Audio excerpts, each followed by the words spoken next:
Guys কে যেন আসতেছে, guys কে যেন আসতেছে। চলো চলো চলো চলো চলো চলো চলো চলো চলো চলো চলো, কে যেন আসতেছে।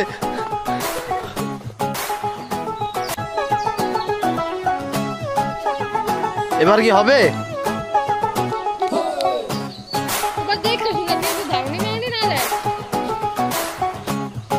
ওই যে যাচ্ছে ডাব চুরি করতে। ডাব ঠাওয়া দেবে না তো দাদা? এই যে গায়েস চোরের মামা আইসা পড়ছে, এই যে মই নিয়ে। যেখানে বিপদ নাই সেখানে। গায়েস আমরা মূলত ডাব চুরি করার জন্য প্ল্যান করতেছিলাম অনেকদিন ধরে, বাট হচ্ছিল না। মাছ ডাবটা চুরি করা যাক, সেই জন্য আমরা প্রস্তুতি নিচ্ছিলাম। কাউকে পাচ্ছিলাম না গাছে ওঠার মতো, যার কারণে আমরা বাঁশের সাথে কাছি বেঁধে নিচ্ছিলাম। আসলে আমরা এটা বেঁধে তারপর আমরা চুরি করতে যাবো। আসলে এটা যদি না বাঁধতাম তাহলে আমরা ডাবগুলো ফালাইতে পারতাম না, সেজন্য আমরা আগে ডাবে কাছি বেঁধে তারপর আমরা ডাব চুরি করতে যাব। আসে আমাদের সাথে মানে দুজন বিখ্যাত চোর, একজন আমার ভাই ওই যে কাছি বাঁধতেছে সে আছে, এবং আরেকজন যে পাশে দাঁড়ানো সে। একটু পরে আমরা ডাব চুরি করতে যাব।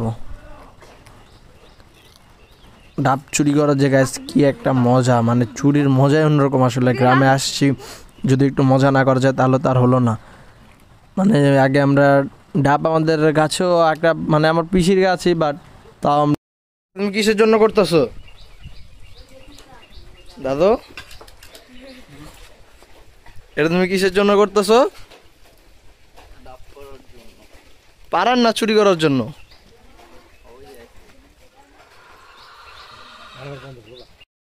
এই যে গাইস দেখেন, মূলত আমরা ডাব চুরি করতে এসে পড়েছি।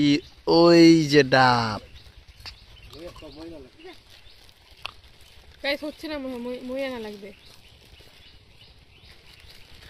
গাইস, এখন মনে মই লাগবে, হবে না? না গাইস, মই ছাড়া হবে না। কিন্তু এক্সপার্ট চোর, অত্র গোপালগঞ্জে একটা মাত্র চোর, খুবই এক্সপার্ট। চোর নামে ভাই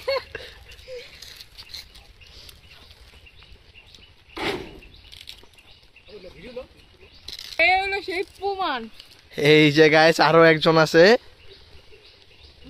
বাইদানে দাওয়ার দিলে মামাই বাঁচিব।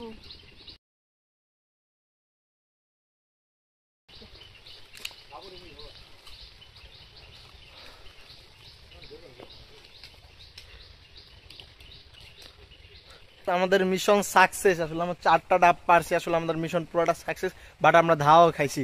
এই যে দেখেন 4টা ডাব। চল আমরা গাইস খুব দ্রুত মুভ করি।